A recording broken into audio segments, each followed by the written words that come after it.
اس کے دین کی اشاعت اور دنیا کے اندر دین کا تعارف، یہ بھی دعوت کے ساتھ مشروط ہے۔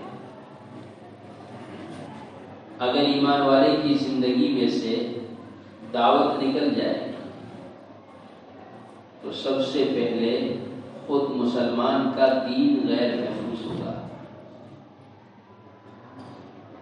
اور جب اس کا دین غیر محفوظ ہو جائے گا تو پھر دنیا کے اندر اسلام کا تعارف اور اسلام کی اشاعت ختم ہو جائے گی۔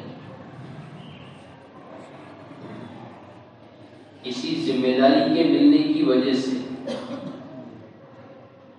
دعوت کی ذمہ داری کے ملنے کی وجہ سے ہی اس امت کا مقام تمام امتوں میں سب سے اونچا اور سب سے اعلیٰ ہے۔ دنیا کے اندر 1.25 لاکھ انبیاء علیہ السلام کی تقریباً 1.25 لاکھ امتیں آئی، لیکن تمام امتوں میں سب سے بہتر امت اور تمام امتوں میں سب سے افضل امت جو کہا گیا وہ محمد صلی اللہ علیہ وسلم کی امت کو کہا گیا۔ قرآن و حدیث میں جب غور کرتے ہیں تو یہ بات صاف طور پر ملتی ہے کہ اس امت کے تمام امتوں میں سب سے بہتر ہونے کی اور سب سے افضل اور سب سے اعلیٰ ہونے کی وجہ وہ دعوت اللہ کی ذمہ داری کا ملنا ہے۔ ورنہ عبادات میں پہلی امتیں اس امت سے آگے تھیں، اعمال میں بھی پہلی امتیں اس امت سے زیادہ تھیں، انفاق میں بھی پہلی امتیں اس امت سے آگے تھیں، یعنی عبادتیں بھی پہلی امتوں کی زیادہ ہوتی تھیں۔ 500 سال اس طرح گزر جاتے کہ پل جھپکنے کے برابر نافرمانی نہیں ہوتی تھی، ہزاروں سال کی عمر ہوتی تھی۔ مال خرچ کرنے کی بات کریں تو بہت سی امتوں میں تو 25% زکوٰۃ فرض تھی، یعنی 100 میں 25 روپے تو ان پر اللہ کے نام پر لگانا فرض تھا۔ تو انفاق بھی ان کا زیادہ، عمریں بھی ان کی زیادہ، عبادت بھی ان کی زیادہ، اس کے باوجود فضیلت اور مقام اس امت کا زیادہ، اس کی وجہ قرآن نے بیان فرمائی۔ کنتم خیر امت، تم بہترین امت ہو، کیوں ہو؟ اخرجت للناس، تمہیں نکالا گیا ہے، بھیجا گیا ہے نبوت کا کام اور نبوت کی ذمہ داری دے کر، تأمرون بالمعروف وتنہون عن المنکر، یعنی جس طرح انبیاء علیہ السلام کو دنیا کے اندر معروفات اور بھلائیوں کو زندہ کرنے کے لیے بھیجا جاتا تھا اور دنیا کے اندر سے شر اور برائی کو ختم کرنے کے لیے بھیجا جاتا تھا، اسی ذمہ داری، اسی کام اور اسی مقصد کے لیے محمد صلی اللہ علیہ وسلم کی امت کے ایک ایک فرد کو بھیجا گیا ہے۔ ایسا نہیں کہ یہ ذمہ داری کسی جماعت کی ہے یا کسی فرد کی ہے یا کسی قوم اور طبقے اور مشرق اور مذہب کی، بلکہ دعوت اللہ کی ذمہ داری ایک ایک فرد امت کی ہے۔ اللہ نے فرمایا قرآن میں، اے نبی جی کہہ دیجئے اللہ کے بندوں کو اللہ کی طرف بلانا میرا اور میری اتباع کرنے والوں کا کام۔ قل ھذہ سبیلی ادعو الی اللہ علی بصیرۃ انا ومن اتبعني، میرا بھی کام ہے اور جس نے لا الہ الا اللہ محمد رسول اللہ پڑھ کر میری اتباع کی ہے، جس نے مجھے نبی مانا ہے، جو مجھ پر ایمان لایا ہے، اس کی بھی ذمہ داری، اس کا بھی کام ہے۔ جب تک مسلمان بحیثیت مسلمان ہونے کے، بحیثیت تبلیغی ہونے کے نہیں، بحیثیت دیوبندی یا حنفی ہونے کے نہیں، بلکہ مسلمان بحیثیت مسلمان ہونے کے اپنی صلاحیت دعوت میں نہیں لگاتا، اس وقت تک اس کا خود کا دین محفوظ نہیں ہو سکتا۔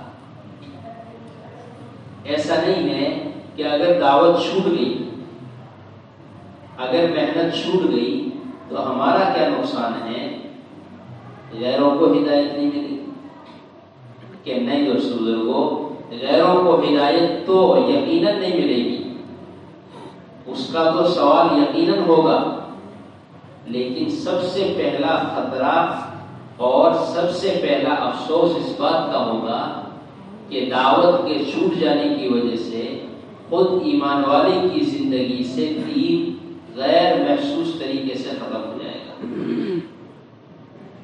جیسے میں نے پہلے عرض کیا کہ مسلمان کے دین کی حفاظت اور اس کے دین کی اشاعت دعوت کے ساتھ مشروط ہے۔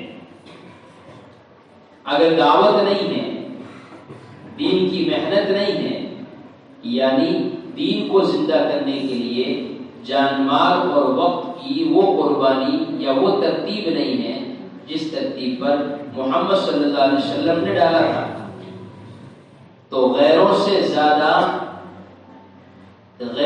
زیادہ دین کو خطرہ خود ایمان والے کی زندگی سے ہوگا۔ حضرت رحمۃ اللہ علیہ فرماتے تھے کہ غیر تو ختم کیے ہوئے دین کو مٹاتے ہیں، جب تک مسلمان کسی بھی عمل کو اپنی ذات سے ختم نہ کرے، باطل اس کو مٹانے کی جرأت اور ہمت نہیں کر سکتا۔ اگر مسلمان کسی بھی عمل کو اپنی ذات سے، اپنے عمل سے ختم کر دے تو باطل اس کو مٹانے پر اور اس کے خلاف قانون بنانے پر جری ہو جاتا ہے کہ یہ موقع اہل باطل کو ایمان والا خود دیتا ہے اپنا دین ختم کر کے، اپنا دین ختم کر کے یہ خود اس کو موقع دیتا ہے۔ بے دینی کی جتنی راہیں ہیں جو اہل حق کی طرف، اہل باطل کی طرف سے آ رہی ہے، اگر اس میں ایمان والوں کی معاونت نہ ہو اور ایمان والے ان مصیبتوں کے اور ان بے دینی کے آنے کے راستوں میں معاون اور آلائے کار نہ ہو، تو باطل کی کوئی بھی طاقت یا کوئی بھی قوت مسلمان کو بے دین نہیں بنا سکتی۔ تمام تر حالات جو عالم اسلام میں ایمان والوں کے تحفظ کے اعتبار سے یا ان کے دین کے تحفظ کے اعتبار سے پیدا ہوتے ہیں، ان حالات کی اصل وجہ خود ایمان والوں کی صلاحیتوں کا باطل کے ساتھ ہونا ہے۔ حضرت فرماتے ہیں مولانا شاہ عبد اللہ علیہ کہ ایک آدمی نے آری ہاتھ میں لی، آری لکڑی کاٹنے کی، اور ہاتھ میں لے کر پورا جنگل درختوں سے بھرا ہوا ایک طرف سے آری سے کاٹ کر زمین پر ڈال دیا۔ درختوں نے اس آری سے پوچھا کہ تیری اتنی سی چیز کی، اتنا بڑا درخت، اتنی اس کی بلندی، اتنا اس کا وزن، تیری اتنی سی چیز کی جرأت اور ہمت کیسے ہوئی کہ تو نے سارے جنگل کو کاٹ ڈالا؟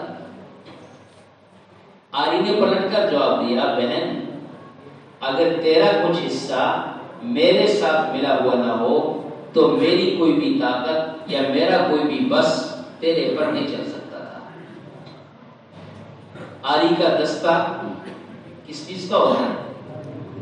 اگر یہ لکڑی کا دستہ نہ لگائیں تو بتاؤ اس لوہے کی چادر سے کوئی درخت کٹ سکتا ہے؟ کہ ایک ٹہنی بھی نہیں کٹ سکتی، اس آری میں طاقت لکڑی کے کچھ حصے کے، درخت کے کچھ حصے کے ملنے سے طاقت پیدا ہوئی ہے۔ ایسے ہی عالمی سطح پہ اہل باطل جو ایمان اور اسلام کے خلاف جری ہے، اس کی وجہ خود ایمان والے کا اپنے دین کو عمل سے ختم کر دینا ہے۔ جب اس کی زندگی سے عمل نکلتا ہے تو باطل اس کے دین کو مٹانے کے لیے جری ہوتا ہے۔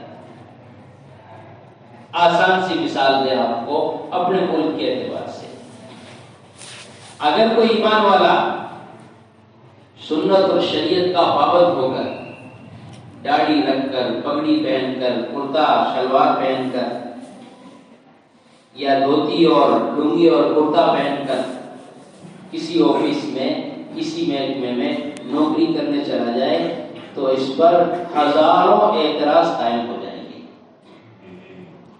کہ آپ کو پرمیشن لینی پڑے گی، آپ کو یہ کرنا پڑے گا، آپ کو یہ کرنا پڑے گا، آپ کو یہ کرنا پڑے گا۔ چاروں طرف سے اس پر اعتراضات کی بارش شروع ہو جائے گی۔ یہ یوں سمجھے گا یا مسلم معاشرہ یہ سمجھے گا کہ یہ اعتراض اس پر مسلمان ہونے کی وجہ سے ہو رہے ہیں، حالانکہ ایسا نہیں ہے۔ اس کے عمومی معاشرے نے اس سنت کو ختم کر دینے کی وجہ سے یہ اعتراض پیدا ہوتے ہیں۔ ورنہ آپ دیکھیں اپنے ہی ملک میں ایک قوم ایسی ہے جس قوم کا ایک آدمی چپراسی کی نوکری سے لے کر پرائم منسٹر کے عہدے تک اپنی داڑھی اور اپنی پگڑی کے ساتھ رہتا ہے، اس پر کسی کو کوئی اعتراض نہیں ہوتا، اس کو کسی پرمیشن کی کوئی ضرورت نہیں ہوتی۔ کیوں؟ کہ ان کی اپنی عادت پر یا اپنے عمل پر ان کی اجتماعیت ہے اور اس اجتماعیت کی طاقت ہے۔ کوئی سوال نہیں کرے گا کہ پگڑی پہن کر پرائم منسٹری کیسے کی جائے گی، پگڑی پہن کر پولیس میں نوکری کیسے کی جائے گی، پگڑی پہن کر آفس میں نوکری کیسے کی جائے گی، پگڑی اور داڑھی کے ساتھ چپراسی کی نوکری کیسے کی جا سکتی ہے، کہ اس کے خلاف کوئی قانون نہیں، اس پر کوئی اعتراض نہیں۔ کیوں؟ کہ ان کے باعتبار قوم کے اس عمل پر اجتماعیت نے تمام اہل باطل کو مایوس کیا ہوا ہے۔ ایمان والے نے اپنی ذات سے عمل کو ختم کیا تو باطل اس کو مٹانے کے لیے اور اس کے خلاف طرح طرح کے قانون بنانے کے لیے جری ہوا ہے۔ دعوت کے راستے سے مسلمان کے اندر اپنے دین کی حفاظت اور دین میں استقامت کی استعداد پیدا ہوتی ہے۔ اگر اس کی زندگی میں دعوت نہیں ہے، دین کو زندہ کرنے کی محنت نہیں ہے، تو اس کا دین رسمی اور رواجی ہوگا، حقیقت سے خالی ہوگا۔ یہ دین پر چلے گا ماحول کو دیکھ کر، یہ دین پر چلے گا حالات کو دیکھ کر، یہ دین پر چلے گا مزاج کو دیکھ کر۔ حالانکہ دین پر چلنے کی بنیاد ماحول نہیں، حالات کا موافق یا مخالف ہونا نہیں، بلکہ دین پر چلنے کی بنیاد تو محض اللہ کا امر ہے۔ لیکن یہ استعداد اور یہ قوت ایمان والے کے اندر بغیر قربانی کے، بغیر دین کی دعوت اور دین کی محنت کے پیدا نہیں ہو سکتی۔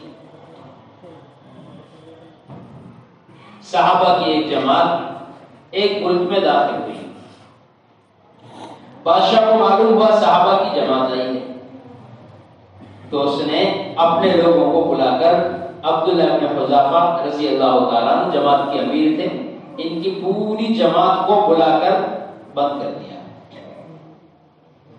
قید کر کے عبداللہ بن حذافہ رضی اللہ تعالیٰ کو بلایا، بلا کر یوں کہا، دیکھو نصرانیت اختیار کر لو، اپنا دین چھوڑ دو، ہمارے دین میں چلے آؤ، ہم تمہیں اپنی آدھی حکومت دے دیں گے۔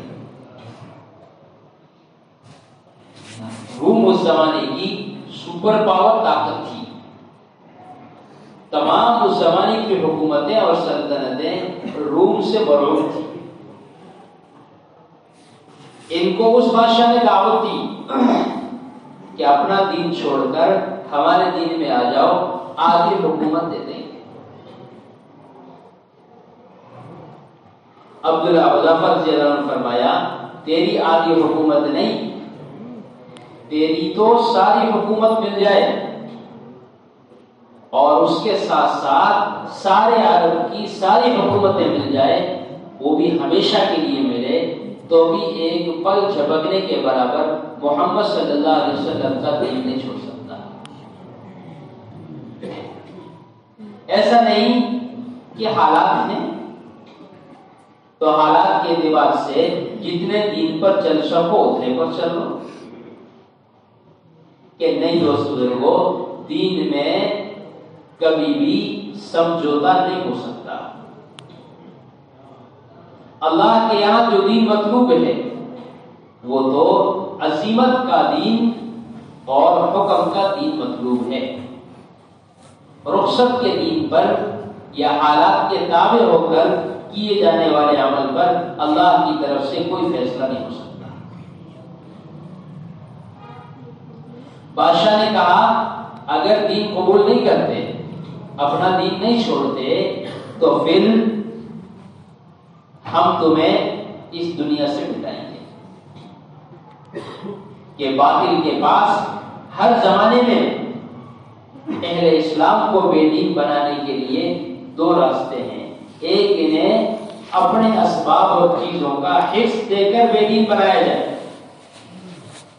اگر اس میں وہ بے دین نہیں بنتے تو پھر اپنی طاقت اور قوت کا رعب اور خوف ان کے دلوں میں ڈال کر انہیں بے دین بنایا جائے۔ آج اللہ معاف فرمائے عالمی سطح کے ایمان والے کو بے دین بنایا ہوا ہے، باطل کو ملے ہوئے اسباب اور باطل کو ملی ہوئی چیزوں کے حفظ میں۔ ان کی جیسی گاڑی، ان کا جیسا بنگلہ، ان کے جیسا عہدہ، ان کے جیسا مرتبہ، کہ اس کو حاصل کرنے کے لیے اللہ کے احکامات ضائع کر رہے ہیں۔ اور نادانی اور ظلمت کی بات یہ، نماز چھوڑ کر، مسجد چھوڑ کر، حرام حلال کی تمیز کیے بغیر دنیا کے دھندے اور کام میں لگ کر یوں کہتے ہیں کیا کاروبار کرنا دین نہیں ہے؟ کیا تجارت کرنا دین نہیں ہے؟ کہ یہ سب تو دین ہے، لیکن دین کے تمام احکام اور شریعت کی تمام احکام کی پابندی کے ساتھ دین ہے۔ ایک آدمی نماز کے وقت دکان کھول کر تجارت کر رہا تو یقیناً اس کی تجارت کرنا بے دینی ہے، چاہے حلال کیوں نہ کما رہا ہو۔ ایک آدمی نماز کا وقت نکل رہا اور نماز چھوڑ کر تجارت میں مشغول ہے تو چاہے حلال تجارت کیوں نہ کر رہا ہو، لیکن اس کا یہ عمل اور اس کا یہ فعل تو حرام ہے۔ کیوں؟ کہ اس سے اللہ کا حکم ضائع ہو رہا ہے۔ آج جتنے اسباب اور چیزوں کا حفظ اور اس کی محبت دلوں میں بیٹھی ہوئی ہے، اتنا ہی ایمان والا بے دینی کی طرف ان اسباب اور چیزوں کے حفظ میں جا رہا ہے۔ یہ ذلت خود خریدتا ہے، یہ باطل کا تسلط خود خریدتا ہے، یہ باطل کا معاشرہ اور ان کا کلچر خود خرید کر، خود پیسے لگا کر، خود اپنی صلاحیت لگا کر اپنے گھروں میں لے کر آتا ہے اور بے دینی کا الزام باطل پر لگاتا ہے کہ باطل نے ایسا ماحول بنا دیا کہ دین پر چلنا مشکل ہے۔ نعوذ باللہ جو کہتے ہیں اس زمانے میں دین پر چلنا تو ایسا ہے جیسا کہ تلوار کی دھار پر چلنا، کہ اگر کوئی آدمی اس جملے کو یقین سے کہہ دے اس کے دل سے ایمان نکل جاتا ہے کہ دین پہ چلنا ایسا ہے جیسے نعوذ باللہ تلوار کی دھار پر چلنا. حالانکہ احادیث اور قرآن میں فرمایا الدین یسر، دین آسان ہے. دین کا کوئی حکم ایسا نہیں ہے جس کے اندر انسان کے تکلف اور اس کی استعداد سے زیادہ اس پر وزن ڈالا گیا ہو. ایک اندھا آدمی، ایک گونگا آدمی، ایک بہرا آدمی، ایک پیروں سے اپاہج لولا لنگڑا آدمی کہ یہ سائیکل نہیں چلا سکتا، لیکن دین پر تو یہ بھی چل سکتا ہے، اللہ کے حکم پر اور محمد صلی اللہ علیہ وسلم کے طریقے پر عمل تو یہ شخص بھی کر سکتا ہے. تو عبداللہ بن حذافہ رضی اللہ تعالیٰ عنہ سے بادشاہ نے کہا دین چھوڑو. کہا حکومت کے حرص میں ہم ایک پل جھپکنے کے برابر دین نہیں چھوڑ سکتے. آج اللہ معاف فرمائے اس عہدوں اور ان حکومتوں کے حرص میں وہ بھی کتنی، ایک وارڈ کی، دوسرے وارڈ کی، تیسرے وارڈ کی، چوتھے وارڈ کی، اور ایک تحصیل کی، اور ایک ضلع کی، ایک صوبے کی، کہ اس کے لیے ایمان والا صبح سے شام تک اپنے آپ کو مخلوق کے سامنے کتنا ذلیل کرتا ہے کہ ایک پارسدی مل جائے، ایک چیئرمین کی سیٹ مل جائے، ایک ایم ایل اے کی سیٹ مل جائے، کہتے یوں ہیں ہم اس سے مخلوق کی خدمت کریں گے. جو بے شک ان عہدوں کا قدر کرتے ہیں اور ان سے مخلوق کی خدمت کرتے ہیں، یقیناً وہ تو بہت بڑے خیر کے کام پر ہیں، لیکن شرط یہ ہے کہ وہ احکامات کی پابندی کے ساتھ ہوں. اگر نماز چھوڑ کر ہیں، مسجد چھوڑ کر ہیں، دین چھوڑ کر ہیں، تو خدا کی قسم یہ مخلوق کی خدمت نہیں، یہ جہالت اور گمراہی ہے. اگر یہ سوچ ہے کہ ہم نماز اور مسجد اور اعمال چھوڑ کر مسلمانوں کا بھلا چاہیں گے عہدوں اور ڈگریوں کے راستے سے، کرسیوں اور منصبوں کے راستے سے، تو یہ کی جہالت اور غفلت کا راستہ ہے. اس راستے سے یہ اپنا ایمان بھی ضائع کریں گے اور اپنے ساتھ لے کر چلنے والوں کے اعمال بھی ضائع کریں گے. بادشاہ نے کہا حرص میں تو آنے نہیں. اپنے لوگوں سے کہا پانی گرم کرو. جب پانی کھولنے لگا تو عبداللہ بن حذافہ رضی اللہ عنہ کی جماعت میں سے 2 ساتھیوں کو اس کھولتے پانی میں ڈال دیا کہ پورا جسم سوکھ کر الگ الگ ہو گیا. ان سے فرمایا دین چھوڑ دو ورنہ یہ حال ہوگا. فرمایا افعل ما شئت، جو چاہے کر لے. ایک پل جھپکنے کے برابر بھی محمد صلی اللہ علیہ وسلم کا دین نہیں چھوڑ سکتا. بادشاہ نے کہا لے جاؤ اسے سولی پہ چڑھاؤ اور اس کے آس پاس سے تیر گزارو کہ شاید مرعوب ہو کر دین چھوڑ دے. پھر دعوت دی، پھر انکار کیا. بادشاہ نے کہا لے جاؤ قتل کر دو. لے جانے لگے تو رونے لگے. لوگ واپس لے کر آئے کہ بادشاہ سلامت رو رہے ہیں، شاید پچھتائے ہوں. بادشاہ نے کہا کیا بات، کیوں رو رہے؟ عبداللہ حذافہ رضی اللہ عنہ فرمایا آپ کیا سمجھ رہے میں اس دنیا کے جانے سے رو رہا ہوں؟ مجھے اس کا غم نہیں ہے کہ میں دنیا سے جا رہا، مجھے تو غم اس بات کا ہے اور رونا اس بات پر آ رہا ہے کہ اللہ کے دین کو دنیا میں زندہ کرنے کے لیے جان دینے کا موقع آیا تو ایک حقیر سی کمزور سی جان اللہ کے نام پر کیا دوں؟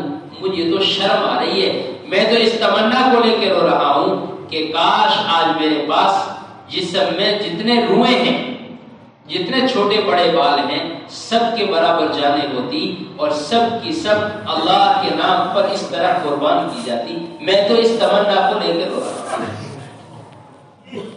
کہ جب تک ایمان والے کے اندر اپنے دین کی حفاظت کے لیے یہ جذبہ پیدا نہیں ہوگا، اس وقت تک یہ اپنی ذات سے بھی اپنے دین کی حفاظت نہیں کر سکتا. غیروں پر الزام یا غیروں کی طرف سے حالات وہ تو بات کی چیز ہے، پہلے اپنے عمل کی حفاظت خود کی جاتی ہے. آج اللہ معاف فرمائے جب دعوت چھوٹ گئی اور محنت چھوٹ گئی، جان مال اور وقت کی قربانی چھوٹ گئی، تو امت کا 80%، 90% طبقہ نماز جیسا فریضہ چھوڑ کر زندگی گزارا ہے۔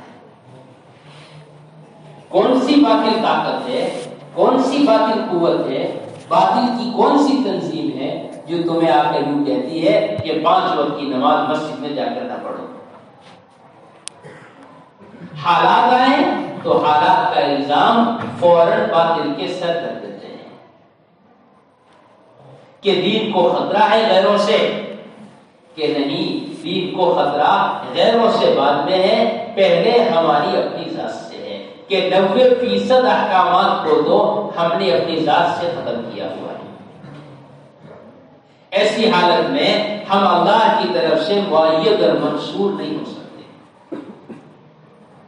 حدیث میں فرمایا آپ علیہ الصلوۃ والسلام نے ایک صحابی سے، احفظ اللہ یحفظک، تو اللہ کے حکموں کی حفاظت کر، اللہ تیری حفاظت کریں گے۔ اگر تو اللہ کے حکموں کی حفاظت نہیں کرتا تو اللہ تعالیٰ بھی تیری حفاظت کی ذمہ داری لے لیتے ہیں۔ ایمان والا اپنے غیر محفوظ ہونے کو، اپنی جان مال اور اپنی عزت آبرو کے غیر محفوظ ہونے کا الزام اہل باطل پر لگا کر ایسے بری ہو جاتا ہے جیسے اس گناہ اور اس الزام کا اپنی ذات سے کوئی تعلق ہی نہیں ہے۔ حالانکہ اہل باطل تو ایمان اور اسلام کے خلاف جری اس لیے ہے کہ ہم نے اپنی حفاظت کا قلعہ توڑا ہوا ہے۔ ہر زمانے کا باطل جانتا ہے کہ اللہ کی طرف سے مدد اور نصرت ایمان والوں کے ساتھ، عملی اسلام کے ساتھ ہے۔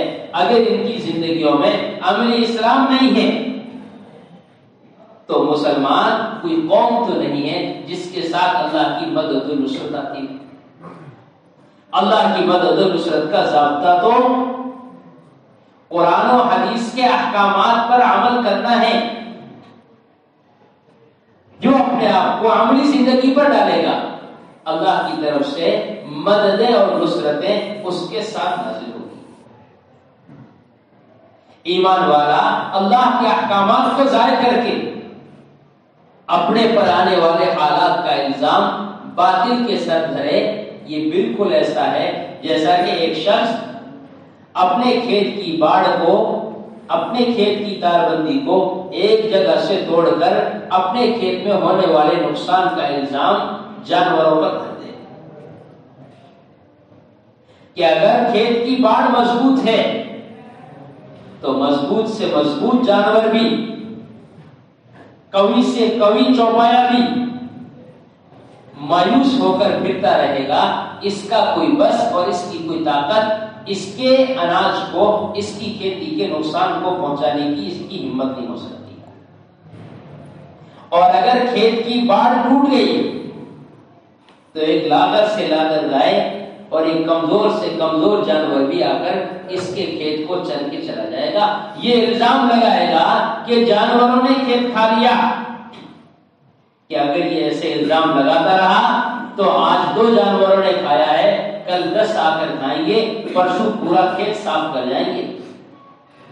کہ میں کیا کروں، جانور آ کر کھا رہے ہیں۔ کہ یہ دیکھ جانوروں کی جرت کیسے ہوئی ہے، کہ ان کی جرت ہوئی ہے باڑ ٹوٹنے کی وجہ سے۔ ایسے ہی ایمان والے کی حفاظت کا ضابطہ اپنے دین پر 100% عمل کرنا ہے۔ اگر یہ دین کے کسی بھی حکم کو چھوڑ دے تو پھر اللہ کی طرف سے حفاظت کا کوئی وعدہ اس کے ساتھ نہیں ہے۔ یہ الزام باطل پر لگا دے کہ یہ ایسا ہے جیسے کھیت کے نقصان کا الزام کہ جانوروں پر لگا کر چھوڑ دے۔ آج اللہ معاف فرمائے، عبادت کی لائن کا ایک عمل نماز ہے، جس کو ایمان اور غیر ایمان کے درمیان فرق کرنے والی چیز بتلایا کہ اس کو 90%، 80% طبقہ چھوڑے ہوئے۔ ایسا نہیں معلوم نہیں ہے کہ معلوم سب کو ہے، لیکن محنت نہ ہونے کی وجہ سے اندر کی استعداد اور اندر کی قوت نہیں ہے اس عمل کو قائم کرنے کی۔ حالانکہ حدیث میں فرمایا نماز کا درجہ اسلام میں ایسا جیسے انسان کے بدن میں سر کا درجہ ہے۔ بغیر سر کا انسان نہیں، بغیر نماز کے کوئی مسلمان حقیقت کا مسلمان نہیں۔ بغیر ہاتھ کے انسان رہ سکتا ہے، بغیر پیر کے رہ سکتا ہے، بغیر کان، بغیر ناک، بغیر آنکھ کے رہ سکتا ہے، لیکن بغیر سر کے انسان کا وجود نہیں ہو سکتا، کہ ایسے ہی بغیر نماز کے اسلام کا وجود بھی نہیں ہو سکتا۔ مسلمانوں کا 80%، 90% طبقہ اتنا بڑا فریضہ چھوڑے ہوئے ہیں۔ جو نماز پر ہیں یا دین کے بعض احکامات پر ہیں کہ ان کے احکامات بھی رسمی اور رواجی ہیں، حالات اور ماحول اور اپنی من مرضی کے تابع ہیں، اللہ کے حکم کی بنیاد اس میں بھی نہیں ہے۔ نماز کیسی کہ نماز رسمی اور رواجی، کہ اس میں کوئی حقیقت نہیں، کوئی خشوع و خضوع نہیں، اس میں کوئی اللہ کا تعلق نہیں، کہ نماز پڑھ کر گزر گئے، کچھ پتہ نہیں نماز میں کیا پڑھا ہے، اللہ سے میں نے کیا بات کی ہے اور اللہ نے اس کے جواب میں کیا کہا ہے۔ سورہ فاتحہ پڑھتے ہیں الحمدللہ رب العالمین، اللہ فرماتے ہیں حمدنی عبدی، میرے بندے نے میری تعریف کی ہے، اس کو پتہ ہی نہیں میں اللہ سے بات کر رہا ہوں۔ یہ تو اپنی چوپال میں، اپنی ہوٹل میں، اپنی کھیتی میں، اپنے بازار میں، اپنے کاروبار میں مشغول ہے، نماز میں کھڑا ہو کر باہر مشغول ہے۔ امام صاحب اگر غلطی سے رکعت بھول جائیں تو یقین سے لقمہ دینے کو تیار نہیں، کتنی رکعت ہو گئی۔ نماز کے بعد پوچھ لو کون سی سورت پڑھی گئی کہ اس کو کچھ خبر نہیں، کہ کتنی مرتبہ نماز میں یہ تصور اور خیال آیا کہ میں اللہ کے سامنے ہوں، اللہ کو دیکھ رہا، یا کم سے کم یہ کہ اللہ کے سامنے ہوں، اللہ مجھے دیکھ رہے ہیں، کہ کچھ پتہ نہیں، کہ اعمال سے ایسے گزر رہے ہیں جیسا کہ ایک اندھا بہرا آدمی بازار سے گزر جاتا ہے۔ اندھا بہرا آدمی بازار سے گزر کر آئے، آپ پوچھے کہاں سے آئے؟ کہ بازار سے۔ کہ کیا دیکھا؟ کہ کچھ نہیں دیکھا۔ کیا سنا؟ کہ کچھ نہیں سنا۔ کہ کہاں سے آئے؟ کہ نماز پڑھ کر۔ کہ اللہ کا تعلق کتنا پیدا ہوا کہ اس کو تو سوچا ہی نہیں۔ کتنی مرتبہ یہ تصور اور خیال آیا کہ نماز مومن کی معراج ہے، میں اللہ سے بات کر رہا ہوں نماز میں، کہ اس کا تو تصور اور خیال بھی پیدا نہیں ہوا۔ اس لیے احکامات بوجھ معلوم ہوتے ہیں۔ نماز میں ذرا سی لمبی رکعت برداشت نہیں ہوتی، نماز کے لیے ذرا سا انتظار برداشت نہیں ہوتا، تعلیم کے حلقے میں ذرا سی لمبی تعلیم برداشت نہیں ہوتی۔ کیوں؟ کہ ایمان کا ذوق ہے، اندر کی طاقت کا ذوق ہے، جس کی وجہ سے احکامات بوجھ معلوم ہوتے ہیں۔ ایسی نماز جس میں اللہ کا کوئی دھیان نہیں، ایسی نماز جس میں صفت احسان کا کوئی تصور نہیں، ایسی نماز جس میں اللہ کے وعدوں کا کوئی استحضار نہیں۔ ابن عباس، ابن مسعود رضی اللہ عنہ دونوں فرماتے ہیں کہ یہ ایسی غفلت والی نماز اس کو اللہ سے قریب کرنے کے بجائے اللہ سے دور کرتی ہے۔ ثواب تو بے شک ملتا ہے، نہ پڑھنے سے تو یہ پڑھنا بہت اچھا ہے، لیکن یہ نماز رسمی اور رواجی ہے جو اس کو اللہ سے قریب کرنے کے بجائے اللہ سے دور کرے گی۔ یہ نماز پڑھ کر دعا کرے گا یا اللہ تو میرا مسئلہ حل کر دے، تو میرے لیے برکت کا فیصلہ کر دے. اور اس نے نماز کو بگاڑ کر پڑھا ہے.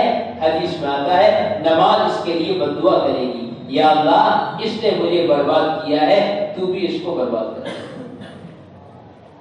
اب کہتے ہیں نماز پڑھ لی ہے, دعا مانگ لی ہے, پھر بھی اللہ کی طرف سے فیصلہ تو نہیں ہو رہا کہ نماز کیسی پڑھی ہے, حکم پر عمل کیسا کیا ہے, عمل اللہ کے سامنے کی شکل کا بنا کر پیش کیا ہے جس پر ہم اللہ سے وعدے پورے کروا سکیں. کہ جب دعوت چھوٹ جاتی ہے, محنت چھوٹ جاتی ہے, تو بڑا طبقہ تو اعمال سے محروم ہو جاتا ہے. جو طبقہ عمل پر ہے ان کا عمل بھی رسمی اور رواجی ہوگا. یہ تو عبادت کی لائن کا حال ہے کہ 80%, 90% طبقہ نماز چھوڑے ہوئے ہے. اگر معاملات دیکھیں, معاشرت دیکھیں, اخلاق دیکھیں, ایمانیات دیکھیں, تو اللہ معاف فرمائے امت کا 99% طبقہ ان کے اندر 0 اور 0 نظر آتا ہے. حضرت فرماتے ہیں مولوی رحمۃ اللہ علیہ کہ جب دعوت چھوٹتی ہے, مسلمان اپنی ذمہ داری چھوڑتا ہے, تو سب سے پہلے بے دینی اور سب سے پہلے ارتداد اس کے معاشرے میں آتا ہے. اس کا معاشرہ, اس کا رہن سہن, اس کی سوسائٹی کہ یہ ارتداد کی راہ پر جاتی ہے, یہ بے دینی کی راہ پر جاتی ہے. کہ کیا کہ نماز بھی, تلاوت بھی, تسبیح بھی, ذکر بھی, دعا بھی, صدقہ اور خیرات بھی, تمام اعمال, لیکن گھروں کے اندر رہنا, سہنا, کھانا, پینا, کمانا, اٹھنا, بیٹھنا, کہ سب کا سب غیروں کے طریقے پر. کہ یہ کیا ہے کہ یہ معاشرے کا ارتداد ہے, معاشرے کی بے دینی ہے. اس معاشرے کے بے دینی کے ساتھ اگر بیت اللہ کا خلاف پکڑ کے بھی اپنے لیے عافیت کی دعائیں کی جائے گی, تو یہ لعنت اور غضب کے مستحق جو بنے ہیں معاشرے کی فساد کی وجہ سے, اس دعا سے اس کا دفاع کبھی نہیں ہو سکتا. ایک شخص اپنے گھر میں آگ لگا کر مسجد کا کونا پکڑ لے, رو رو کر دعا کرے, یا اللہ میرے گھر والوں کو آگ سے جلنے سے بچا دے, کہ اس کی یہ دعا اس آگ سے نہیں بچا سکتی. ہاں لگ گئی ہے آگ, اس کو بجھانے کی ترتیب بھی بنا لے اور اللہ سے مانگ بھی لے, اللہ آسان کر دے. آگ کو بجھانے کی تو کوئی فکر نہیں, اپنے ہاتھ سے لگا کر آیا. بے دینی کی آگ اپنے گھر میں خود لگائی, معاشرے کو یہود و نصارے کے طریقے پر اپنی ذات سے خود لگا, اور حالات کے خراب ہونے پر دعا مانگ کر کہتا ہے میرے حالات تو ٹھیک نہیں ہوتے. یوں کہتے ہیں اب تو اللہ والوں کی دعاؤں میں بھی وہ طاقت نہیں رہی کہ پہلے اپنا عمل دیکھ لیں. عمل تو بدعا کر رہا, معاشرے کی خرابی کی وجہ سے اللہ کی لعنت کر سکتا. آج اللہ معاف فرمائے دہریت کا, مغربی تہذیب کا ایسا ذہن بنتا چلا جا رہا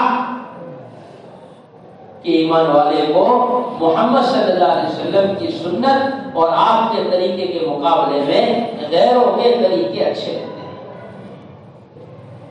کہتا ہے نماز پڑھنا تو ٹھیک ہے, قرآن پڑھنا تو ٹھیک ہے, لیکن معاشرے کی لائن میں سنت کی پابندی, کہ یہ تو حالات کو دیکھ کر چلا جائے گا. کہتے ہیں جیسا حال ہو ویسا کام کرو, کہ نہیں جیسا ماحول ہے ویسا عمل نہیں ہے, بلکہ ہر حال میں اپنے آپ کو دین کے تمام شعبوں میں حکم پر لانے کا نام اسلام ہے. ایسا نہیں خالص نماز پڑھ لی دین کا حق ادا ہو گیا, خالص ذکر کر لیا دین کا حق ادا ہو گیا. کہ نہیں دوست بزرگوں, اسلام کے 5 شعبے ہیں, ایمانیات, عبادات, معاملات, معاشرت اور اخلاق. ان 5 شعبوں میں زندگی کو حکم پر لانے کا نام اسلام ہے. اس کے اندر پابندی کرنے کا نام مسلمان ہے۔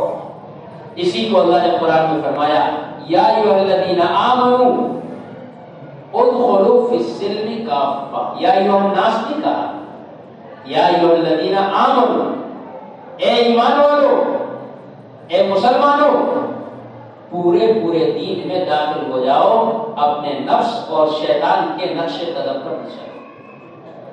حدیث میں فرمایا اس وقت تک تم میں سے کوئی کامل مومن نہیں ہو سکتا جب تک اپنی تمام چاہتیں اس دین کے تابع نہ کر دے یا اس حکم کے تابع نہ کر دے۔ اللہ کے نبی نے فرمایا جس حکم اور جس دین کو میں لے کر آیا۔ اس کے لیے دوستو عزیزو، دعوت کے راستے سے سب سے پہلے ہر ایمان والے کو عملی اسلام پر لانا یہ پہلی بنیاد ہے۔ آج اللہ معاف فرمائے، جب دعوت چھوٹ گئی، سنو دھیان سے، جب دعوت چھوٹ گئی، محنت چھوٹ گئی، سارا عالم اسلام مل کر عملی اسلام کو پیش کرنے سے عاجز القاصر ہے۔ کوئی پوچھے اسلام کیا ہے تو لوگ کتاب اٹھاتے ہیں، لوگ تحریر اٹھاتے ہیں، لوگ تنظیم بتاتے ہیں، لوگ تقریر سناتے ہیں، حالانکہ اسلام کا تعارف نہ تقریر سے ہے، نہ تحریر سے ہے، نہ تنظیم سے ہے، بلکہ اسلام کا تعارف تو مسلمان کے عمل سے ہے۔ دور صحابہ میں پوچھا جاتا تھا اسلام کیا ہے کہ مدینے جا کر دیکھ لو، مسلمان کیا ہے کہ مدینہ جا کر دیکھ لو، کہ جو مدینہ منورہ کی بستی سے گزر جاتا یا چند گھنٹے مدینے کے ماحول میں گزار لیتا تو سخت سے سخت دل آدمی بھی صحابہ کے اس عمل کو دیکھ کر اسلام کی طرف آنے کے لیے مجبور ہو جاتا تھا۔ آج اللہ معاف فرمائے سارا عالم اسلام مل کر کے بھی عملی اسلام پیش کرنے سے عاجز القاصر ہے۔ ایک حکم بھی امت کے اندر ایمان کے بعد ایک حکم بھی امت کے اندر اجتماعی طور پر زندہ نہیں ہے۔ سب سے بڑا حکم نماز ہے، اس کے اندر بھی امت کا 80%، 70%، 90% طبقہ اس حکم کو بھی چھوڑے ہوئے ہیں۔ کہتے یوں ہیں ذلت آ گئی، حالات آ گئے، مصیبتیں آ گئی کہ یہ ذلت، یہ مصیبتیں، یہ حالات، کہ یہ تنگدستیاں، یہ باطل کا تسلط، کہ یہ کیا ہے کہ یہ تمہارے عمل کا بگاڑ ہے۔ جب تک اپنا عمل ٹھیک نہیں ہوگا اور 100% دین کی طرف نہیں آئیں گے، اس وقت تک اللہ کی طرف سے مدد اور نصرت کا دروازہ نہیں کھل سکتا۔ اس وقت تک اللہ کی طرف سے تائید اور نصرت کا دروازہ نہیں کھل سکتا۔ ہمیں تو اس چیز نے دھوکے میں ڈالا ہوا کہ جب کوئی صحابہ کی ذکر کرے، صحابہ کی مدد اور نصرت کا حال بیان کرے تو یہ کہہ کر چھوڑ دیتے ہیں کہ بھائی وہ تو صحابہ تھے، ہم صحابہ تھوڑے ہیں، وہ انبیاء تھے، ہم انبیاء تھوڑے ہیں۔ کہ بے شک وہ صحابہ تھے، ان کا مقام تو بہت اعلیٰ تھا، اس میں تو کوئی شک نہیں، لیکن اللہ کی طرف سے مدد اور نصرت کہ یہ کسی صحابی کے ساتھ یا کسی زمانے کے ساتھ خاص نہیں، بلکہ اللہ کی مدد اور نصرت یہ تو قیامت تک کے آنے والے ایمان والوں کے ساتھ ہے۔ اللہ نے فرمایا قرآن میں اِنَّا لَنَنْصُرُ رُسُلَنَا وَالَّذِينَ آمَنُوا فِي الْحَيَاةِ الدُّنْيَا، کہ ہم رسولوں کی اور ایمان والوں کی دنیاوی زندگی میں ضرور مدد کریں گے۔ دوسری جگہ فرمایا وَكَانَ حَقًّا عَلَيْنَا نَصْرُ الْمُؤْمِنِينَ، کہ ہماری ذمہ داری ہے یا ہمارے ذمہ حق ہے کہ ہم ایمان والوں کی ضرور مدد کریں گے۔ لیکن مدد کا ضابطہ کیا ہے؟ وَلَا تَخَافُوا وَلَا تَحْزَنُوا أَنْتُمُ الْأَعْلَوْنَ، خوف نہ کرو، گھبراؤ نہیں، ساری دنیا کی عزت، ساری دنیا کی سربلندی اور ساری دنیا کی سرفرازی تمہارے لیے ہے، ان کنتم مومنین، شرط یہ ہے کہ تم حقیقی مومن بن جاؤ، حقیقی ایمان، حقیقی اسلام، حقیقی احکامات اپنی زندگیوں میں داخل کر لو۔ جب تک حقیقی ایمان نہیں آئے گا، حقیقی اسلام زندگیوں میں نہیں آئے گا، اس وقت تک دوستو بزرگوں ایک تصور سے دنیا کا کوئی نظام قائم نہیں ہو سکتا۔ آپ ایک شیر کی تصویر محلے میں لا کر لگا دیں بہت بڑی، تو بستی کے بڑے تو کیا چھوٹے چھوٹے بچے بھی اس سے کھیلنے کے لیے آ جائیں گے، اس کے اوپر بیٹھ کر تصویر کھینچائیں گے، اس کے منہ میں ہاتھ ڈال کر تصویر کھینچائیں گے، کہ کوئی خوف نہیں۔ کیوں؟ کہ یہ ایک تصور ہے، حقیقت سے خالی ہے، کہ اس کا کوئی خوف نہیں، اس کا کوئی رعب نہیں، اس کا کوئی تاثر نہیں۔ اور اسی جگہ پر آپ شیر نہیں، شیر کا بچہ بھی لا کر باندھ دیں تو بچے تو کیا بڑے بوڑھے بھی گھروں سے باہر نکلنا بند ہو جائیں اس کی آواز سن کر اور اس کی شکل دیکھ کر۔ یہ تو بچہ ہے، وہ تو بہت بڑا ہے۔ کہ مقصد اور مطلوب بڑے اور چھوٹے کا نہیں، حقیقت اور تصور کا ہے۔ یہ تصور ہے، یہ حقیقت ہے۔ آج اللہ معاف فرمائے، ہمارا ایمان، ہمارا اسلام ایک تصوری اسلام ہے۔ تو مسلمان نماز ہی تو نہیں پڑھتے، ہے تو مسلمان جھوٹ ہی تو بولا ہے تو مسلمان سود ہی تو لیتے ہیں، ہے تو مسلمان نماز ہی کے لیے تو نہیں آتے۔ حضرت رحمۃ اللہ علیہ فرماتے تھے مسلمان کے اسلام کی مثال تو بالکل ایسی ہو گئی جیسا کہ ایک شخص ایک تصویر بنانے والے کے پاس گیا، جسم میں گوندھ کر تصویر بناتے ہیں، نام لکھتے ہیں کہ یہ لکھنا کرنا ایسا حرام ہے۔ ایک شخص گیا تصویر بنانے والے کے پاس، جا کر یوں کہا میں بہادر آدمی ہوں، میرے ہاتھ پر شیر کی تصویر بناؤ۔ اس نے کہا لاؤ بنا لیتا ہوں۔ اس نے اپنی مشین اٹھائی، اپنی سوئی اٹھائی اور ایک جگہ کر جیسے ہی دبایا تو دباتے ہی درد ہوا۔ اس نے کہا بھائی رکو ذرا، کیا بنا رہے ہو؟ بہت درد ہو رہا۔ کہ میں شیر کی دم بنا رہا ہوں، کہ دم چھوڑ دو، بغیر دم کا بنا لو، بغیر دم کا بنا لو۔ اس نے دوسری طرف اٹھا کے رکھا، پھر درد ہوا کہ بھائی کیا بنا رہے ہیں؟ کہ شیر کے پیر بنا رہا، کہ بھائی پیر چھوڑ دو ویسے ہی بنا دو۔ اس نے پھر اٹھا کر دوسری جگہ رکھا، بھائی درد ہو رہا، کیا بنا رہے؟ کہ میں شیر کی گردن بنا رہا، کہ بھائی گردن رہنے دو ویسے ہی بنا دو۔ پھر اٹھا کر رکھا، کیا بنا رہے ہیں؟ کہ سر بنا رہا، کہ بھی بغیر سر کے بنا دو۔ اس نے مشین کھینچی اور کہا بڑا عجیب آدمی، نہ سر نہ پیر نہ دم نہ پیر نہ جسم، کہ یہ کون سا شیر ہے؟ کہ یہ ہمارا اسلام ہے، نہ نماز نہ تلاوت نہ تسبیح نہ حلال نہ حرام، کہ ہے مسلمان۔ توحید کی امانت سینوں میں ہے ہمارے، مٹا نہیں سکتا کوئی نام و نشاں ہمارا، حالانکہ ساری دنیا سے مٹتے جا رہے، ساری دنیا میں ذلت کے گڑھوں میں چلتے جا رہے۔ کہ یہ علامہ اقبال نے یہ شعر دعویٰ کرنے کے لیے نہیں کہا تھا۔ اگر توحید کی امانت سینوں میں ہو ہمارے، مٹا نہیں سکتا کوئی نام و نشاں ہمارا۔ اگر نام و نشان مٹ رہے، ذلت کے راستوں پر پڑ رہے، حالات بگڑ رہے، ذلت کی زندگیاں جی رہے، اس بات کی علامت ہے دلوں میں توحید نہیں ہے، دلوں میں حقیقی ایمان اور حقیقی اسلام نہیں ہے۔ اس ایمان، اس اسلام، اس حقیقی دین کو اپنی زندگی میں داخل کرنے کے لیے اس کی دعوت ہے، یہ اس کی محنت ہے۔ یہ کوئی جماعت نہیں، کوئی جماعت کا کام نہیں، تبلیغ اور تبلیغ کا کام نہیں، بلکہ یہ ہر مسلمان کو حقیقی مسلمان بنانے کی نبوت کی محنت ہے۔ جب ایمان والے کی صلاحیتیں اس پر لگے گی، جان مال اور وقت کی قربانیاں اس میں لگے گی، تو اللہ رب العزت سب سے پہلے عملی اسلام ایمان والے کی زندگی میں داخل کریں گے۔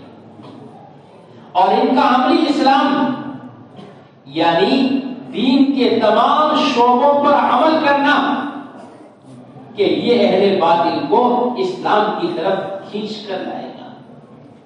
اور اگر ایمان والے کی زندگی احکامات سے دور ہے، اس کی معاملات، اس کی معاشرت، اس کے اخلاق، اس کے کردار بگڑے ہوئے ہیں، تو اللہ معاف فرمائے یہ اہل باطل کو اسلام سے بدزن کرے گا. آج اللہ معاف فرمائے عالمی سطح پر اگر آپ نظر ڈالیں گے اور تصور کریں گے اور فکر کریں گے، سوچیں گے، ریسرچ کریں گے، آپ کو نظر آئے گا سارے اہل باطل کو حق کی طرف آنے سے مسلمان کے بدعملی نے روکا ہوا ہے.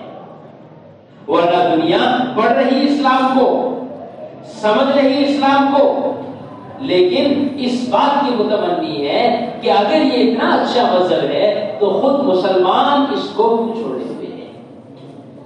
ان کے حکموں میں، ان کی شریعت میں، ان کی سنت میں جب اتنی بڑی طاقت ہے، اتنا بڑا سکون ہے، اتنا بڑا اطمینان ہے، اتنی بڑی راحت ہے، اتنی بڑی عزت ہے، تو خود مسلمان اس دین کو کیوں چھوڑے ہوئے ہیں.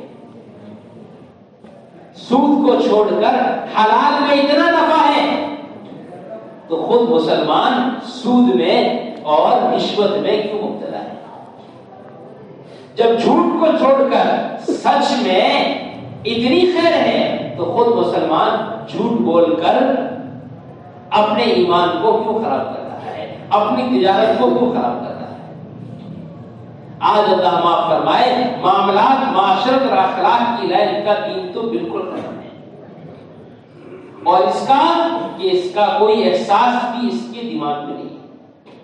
یہ جو سمجھتا ہے جھوٹ کی وجہ سے، سود کی وجہ سے، رشوت کی وجہ سے، حرام مال کمانے کی وجہ سے اگر گھر میں کوئی بیماری آ گئی، گھر میں کوئی مصیبت آ گئی، گھر میں کوئی حال آ گیا، تو نماز پڑھ کر اللہ سے مانگ لوں گا، حج کر کے عمرہ کر کے اللہ سے مانگ لوں گا، اللہ حالات ٹھیک کر دیں گے.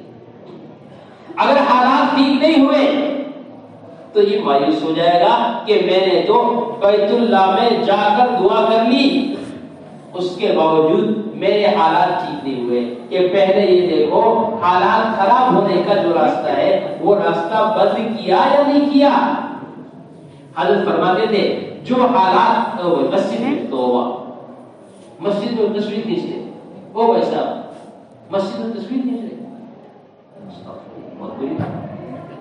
حرام کام وہ بھی مسجد میں، حرام کا وہ مسجد میں بیٹھ جائے تشریف رکھو. یہ جو سمجھتے فرماتے تھے کہ جو حالات معاشرے کی خرابی کی وجہ سے آئیں گے اس کا دفاع عبادت سے اور دعاؤں سے کبھی نہیں کیا جا سکتا. آج ہم سمجھتے ہیں حالات خراب ہوئے کمائی کی لائن خراب ہونے سے، اور دعا اور نماز کے راستے سے اس حال کو ہم ٹھیک کر لیں کہ نہیں دوستو بزرگوں، ایسا کبھی نہیں ہو سکتا. جب تک اسلام کا مکمل قلعہ مضبوط نہیں ہوگا اس وقت تک حالات سے اس کی حفاظت نہیں ہو سکتی. ایک آدمی مکان بنائے اور چاروں طرف کی دیوار بنا کر اور اوپر کی چھت بنا کر اندر میں اچھا ڈیکوریشن لگا کر اچھی کھڑکیاں، اچھے دروازے، اچھی ٹیبلٹ، اچھے پنکھے، اچھی اے سی سب لگا دیں، لیکن چھت کے اندر بیچ کا حصہ خالی چھوڑ دیں. بارش ہوئی، بارش کا پانی مکان کے اندر، دھوپ نکلی، ساری تپش سے مکان گرم، طوفان آندھی آئی، سارا مکان ریت سے خراب.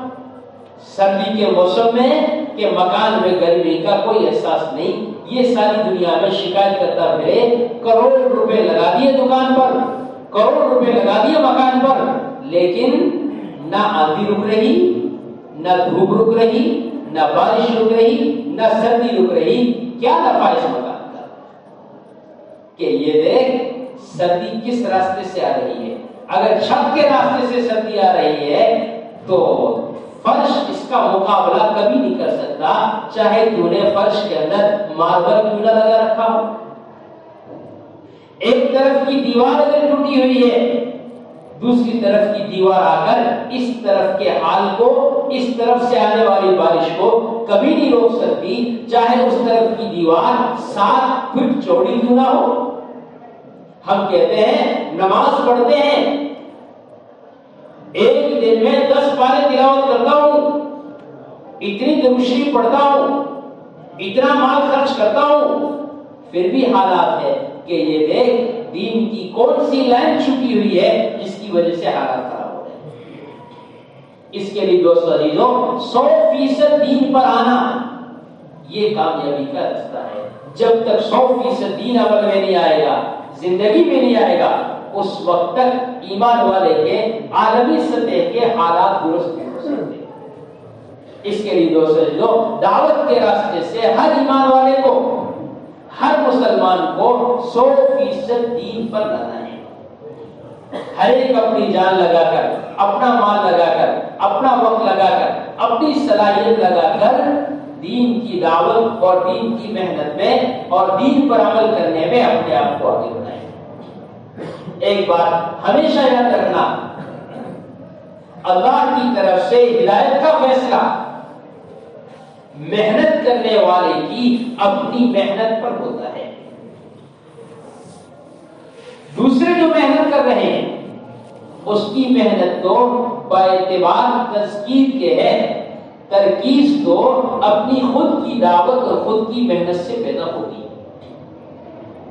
یعنی ہم سے آ کر کوئی ملاقات کر رہا، ہم سے آ کر کوئی دعوت دے رہا، ہماری آ کر کوئی تشکیل کر رہا، تو یہ تو تذکیر ہے، اس کا نفع مجھے تو ہونا یقینی نہیں ہے، لیکن جو دعوت دے رہا، محنت کر رہا، اس کے لیے ہدایت کی راہ کا کھلنا یقینی ہے۔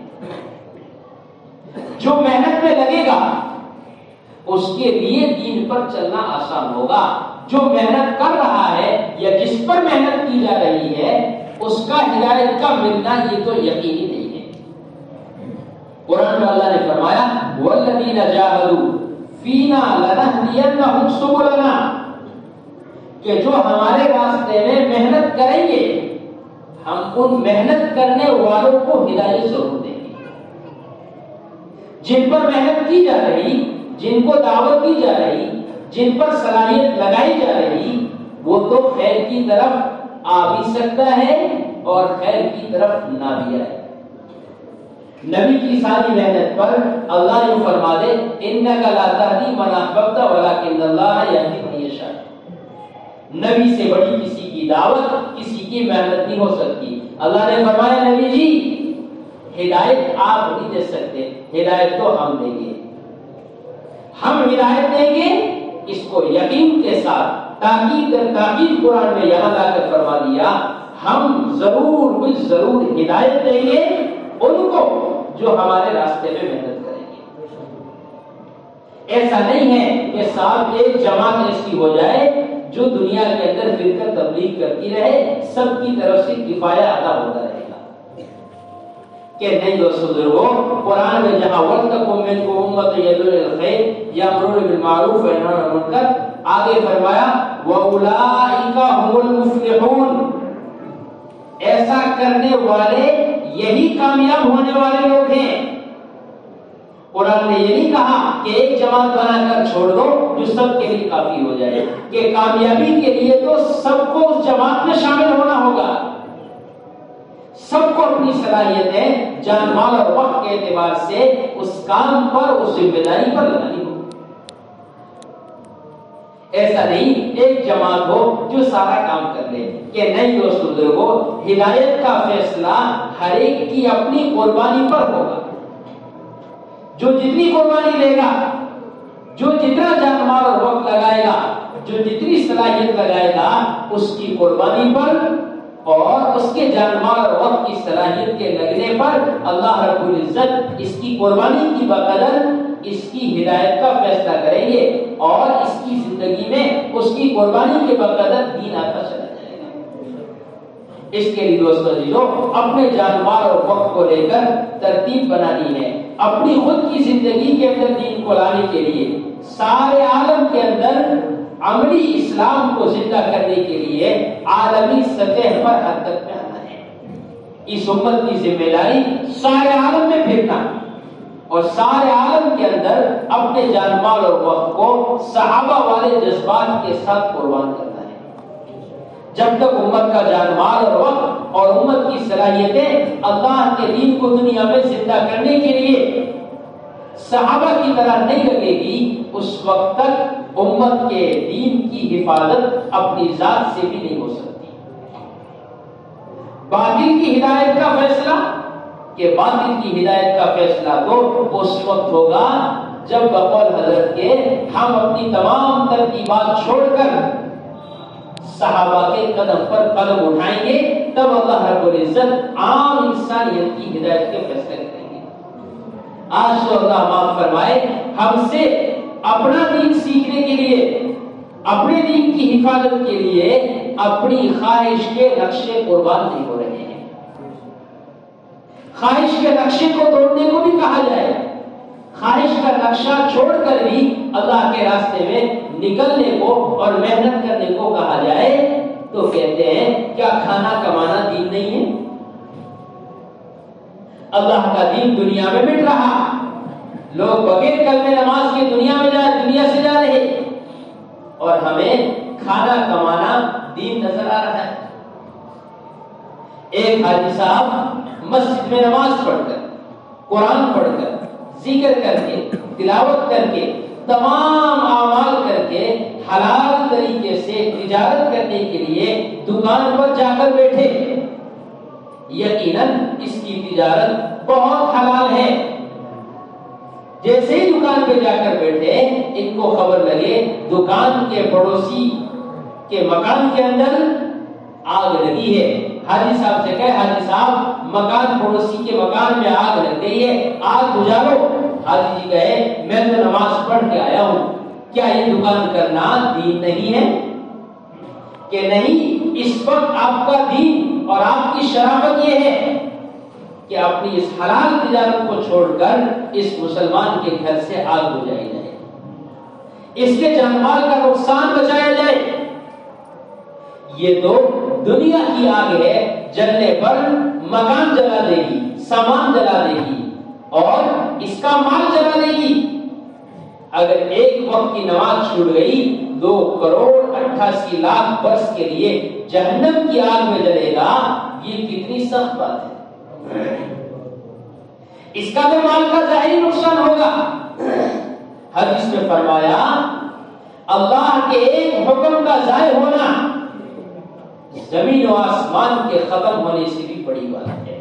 جس کی زندگی سے ایک حکم ضائع ہو جائے، ایک نماز ضائع ہو جائے، حدیث میں فرمایا یہ نقصان کے اعتبار سے ایسا ہے جیسا کہ اس کا گھر، کاروبار، خاندان سب اجڑ گیا ہو، اکیلا کھڑا رہ گیا ہو، اس سے بھی بڑا نقصان ہے اس کا ایک حکم، ایک نماز ضائع ہوگی۔ کہ جس طرح اس حال میں حلال تجارت کرنا شرافت کے خلاف ہے، ایسے ہی دوستو بزرگوں امت بغیر کلمہ نماز کی دنیا سے جا رہی، ہم خواہش کے نقشوں میں لگ کر اپنے آپ کو دیندار سمجھ رہے ہیں کہ یہ محمد صلی اللہ علیہ وسلم کی امت کی شرافت کے یقیناً خلاف ہے، یقیناً خلاف ہے۔ ہم اپنے جان مال وقت کی ترتیب بنائیں، اپنے خواہش کے نقشے توڑیں۔ اگر اس زمانے کا مسلمان اپنی جان، اپنا مال، اپنا وقت صرف خواہشات سے بچا کر اللہ کے دین کی دعوت اور دین کی محنت میں لگا دے تو ساری انسانیت کے لیے ہدایت کا فیصلہ ہو جائے۔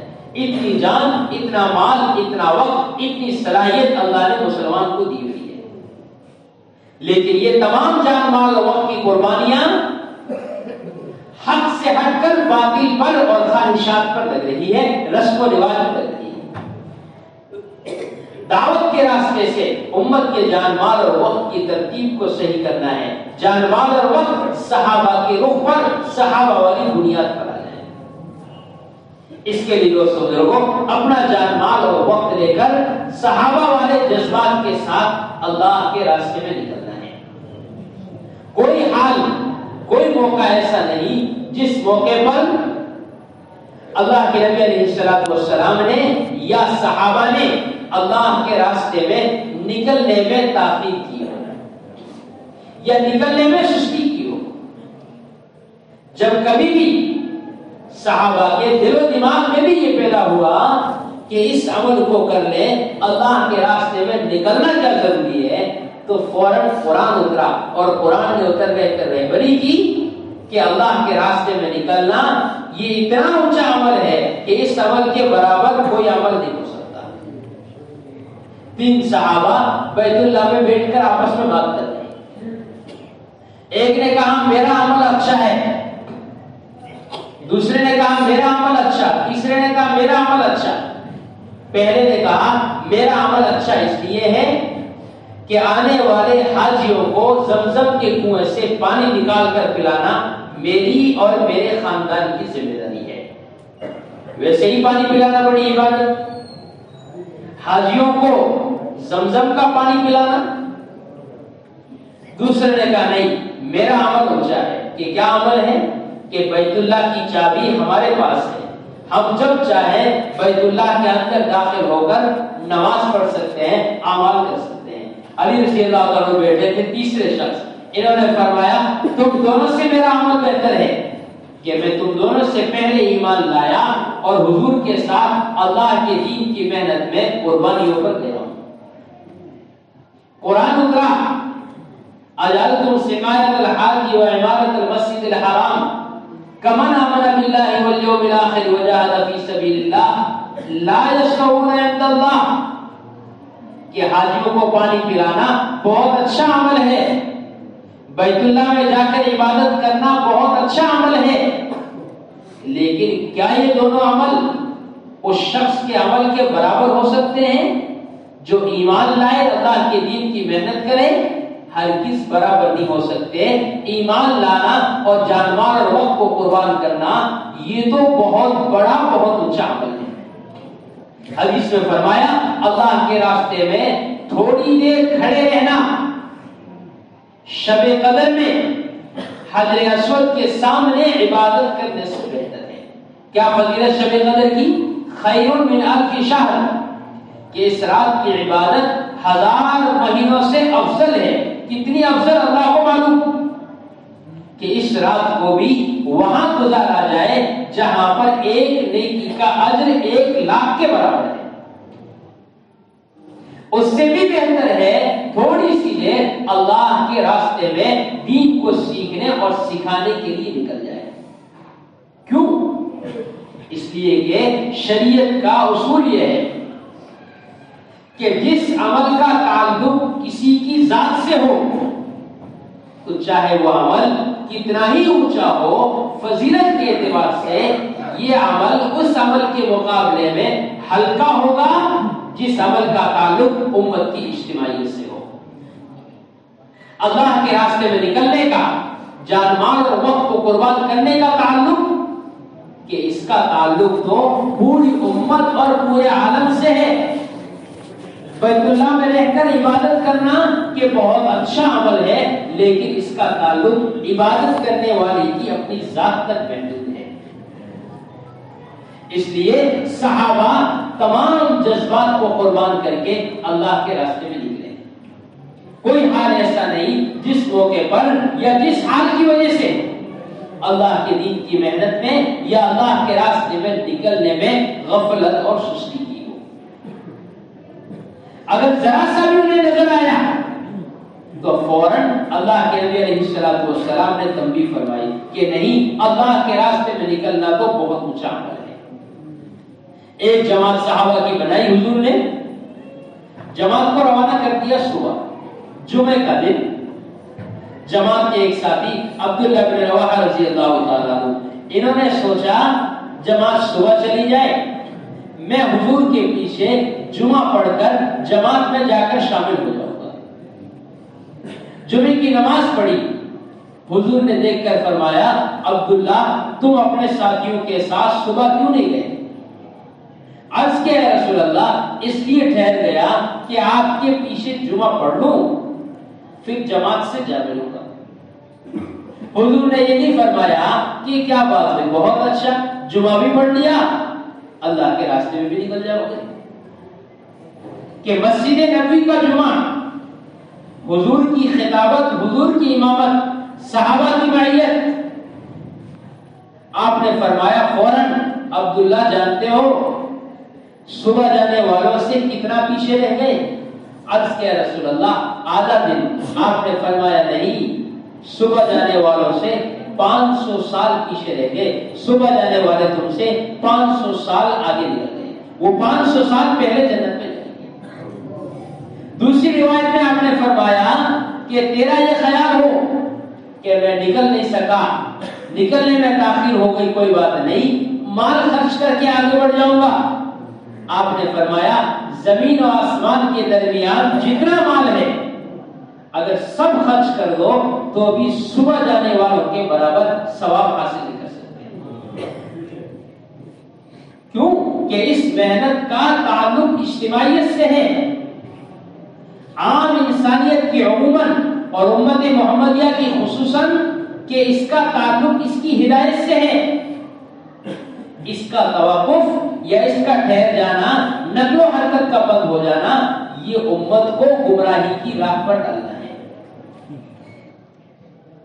حضرت فرماتے ہیں مولوی صاحب رحمۃ اللہ علیہ، لوگ چوری کو، سود کو، زنا کو گناہ سمجھتے ہیں اور بے شک گناہ ہے، لیکن اللہ کے راستے میں نہ نکلنے کو گناہ نہیں سمجھتے، حالانکہ یہ وہ گناہ ہے جس کے ذریعے سے ساری دنیا میں گناہ پھیل رہے ہیں، ساری دنیا میں جھوٹ پھیل رہا مسلمان کے سچ کو لے کر نہ پھرنے کی وجہ سے، ساری دنیا میں بے حیائی پھیل رہی مسلمان کے حیا کو لے کر نہ پھرنے کی وجہ سے، ساری دنیا میں بد امنی پھیل رہی امن کو لے کر نہ پھرنے کی وجہ سے، ساری دنیا میں ظلم پھیل رہا مسلمان کے انصاف کو لے کر نہ پھرنے کی وجہ سے۔ صحابہ ان تمام صفات کو لے کر عالم میں پھرے ہیں، تو اللہ تعالیٰ نے ساری دنیا کا، سارا عالم کا ماحول اسلام کا ماحول بنایا تھا۔ آج اللہ معاف فرمائے جب ہم نے پھرنا چھوڑ دیا اور نقل و حرکت چھوڑ دی تو جو صفات صحابہ نے سارے عالم میں پیدا کی تھی نہ نکلنے کی وجہ سے، وہ صفات ہم نے اپنی ذات سے اور اپنے گھروں سے بھی ختم کر دی۔ جھوٹ عام، سود عام، بے حیائی عام، حیوانیت اور عریانیت عام۔ کہ وجہ کیا ہے؟ کہ وجہ یہ ہے کہ ان تمام صفات کے ساتھ مسلمان عالم میں نکل رہا ہے۔ جب یہ نکلے گا اللہ کے راستے میں جان مال اور وقت لے کر ان صفات کو اپنے اندر پیدا کرتا ہوا، تو اللہ رب العزت اس کے اثر سے سارے عالم کے اندر ہدایت کی ہواؤں کو عام کریں گے۔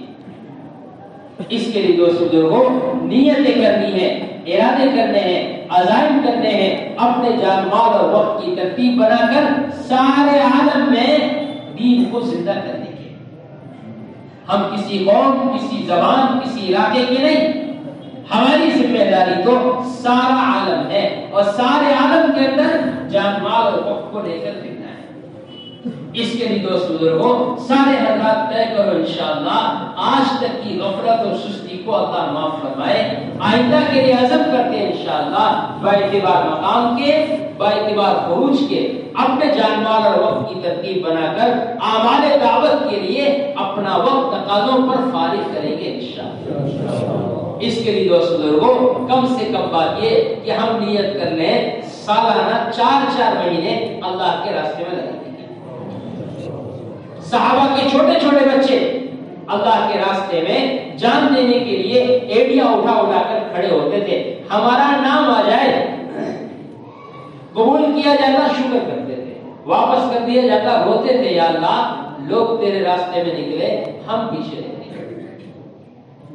آج تو اللہ معاف فرمائے تشکیل سے بچنے کو کامیابی سمجھا جاتا ہے کہ صاحب بچ گئے، کہ نہیں دوستو بزرگوں بچ نہیں گئے، تشکیل والے تو کوئی زبردستی نہیں کریں گے، وہ تو ترغیب دیں گے، سمجھائیں گے، خوشامد کریں گے، آپ کی طرف سے آنے والی تمام ناگواریاں سہیں گے۔ لیکن دوستو بزرگوں، کل ملک الموت آئے گا تو وہ زبردستی تمام تر ناگواریوں کے باوجود اٹھا کر لے جائے گا، لیکن اس وقت کا نکلنا، اس وقت کا روانہ ہونا کوئی کام نہیں آئے گا۔ آج دوستو بزرگوں، اگر ان کی تشکیل پر 4 مہینے لگ گئے، چلہ لگ گیا، ترتیب سے وقت پر آ گئے، تو اللہ رب العزت خود کے لیے، خاندانوں کے لیے، علاقوں کے لیے ہدایت کرانے کا فیصلہ کرے۔ اس کے لیے دوستو بزرگوں ہمت کر کے فرماؤ، نگر 4 مہینے کے لیے کون نہیں؟